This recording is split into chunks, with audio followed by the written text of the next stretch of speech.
Hi, it's Rebecca here from Charity Digital News, and today I'm here with Julie Dodd, charity consultant and author of the New Reality Report. So to start off, can I just ask, what made you decide to carry out the research?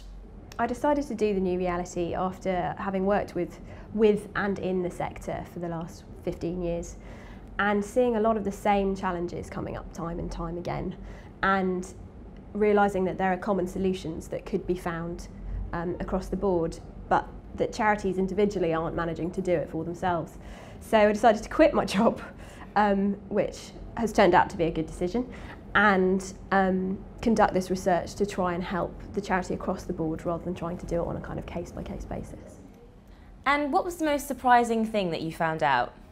I found out a lot of surprising things during the process. It was really fantastic. There's 50 contributors who, from all shapes and sizes, different organisations, from chief executives down to people who are kind of running digital teams.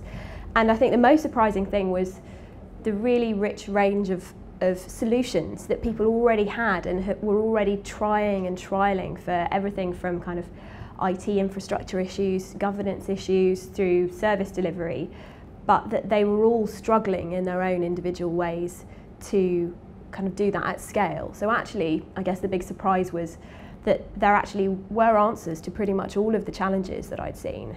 It's just that there was no shared view of how to deal with them, and there was no way of scaling up the things that were working. Why do you think the charity sector lags behind digitally, and what can we do to combat that? So it's a really interesting question, and I think there are a handful of charities who aren't lagging behind. You know, Charity Water's, some of the big established charities, Macmillan's and Cancer Research, are really doing great things with digital. But I think in terms of the majority who are lagging a bit, there's three factors. The first of which is governance.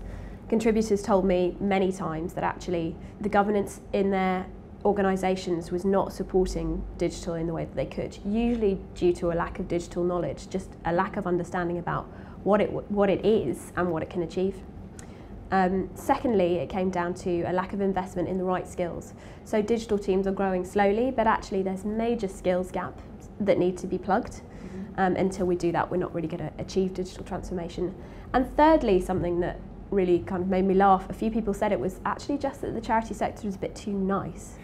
And that I think what they meant by that was that in the sector there is a tendency to do things by committee, to not want to upset people, to do things in that way that involves lots of boards and lots of sign-offs. And it means it takes a long time to do things, and digital is an industry that moves really fast. So you can't afford to go through a 6-layer sign-off process. You need to be able to move quickly and iterate.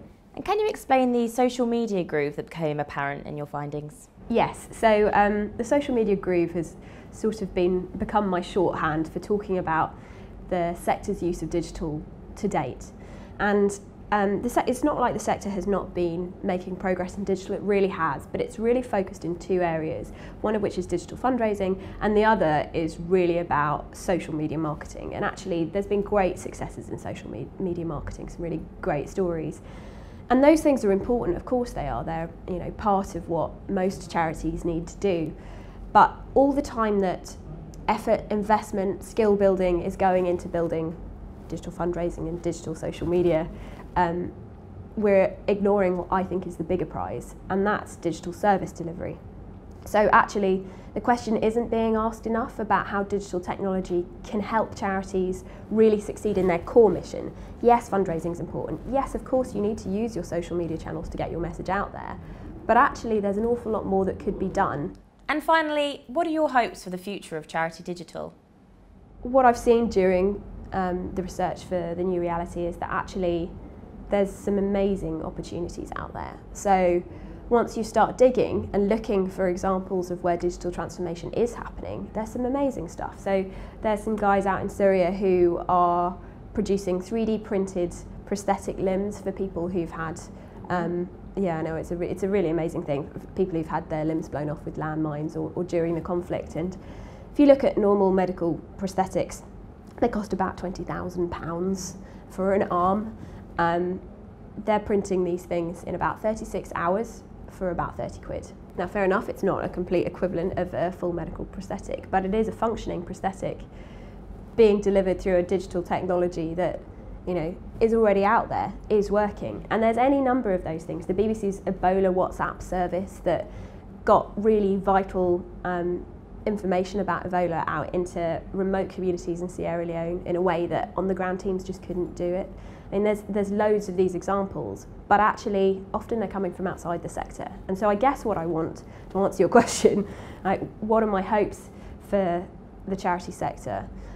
I hope that they see these opportunities soon, realise that actually technology is the only game changer that we've really got. If we're looking to deliver more social value, and I think that's what we're all in the business of doing, what else is there that's going to create a really big next step in doing that? How are we going to reach more people? How are we going to be able to do more of what we do well?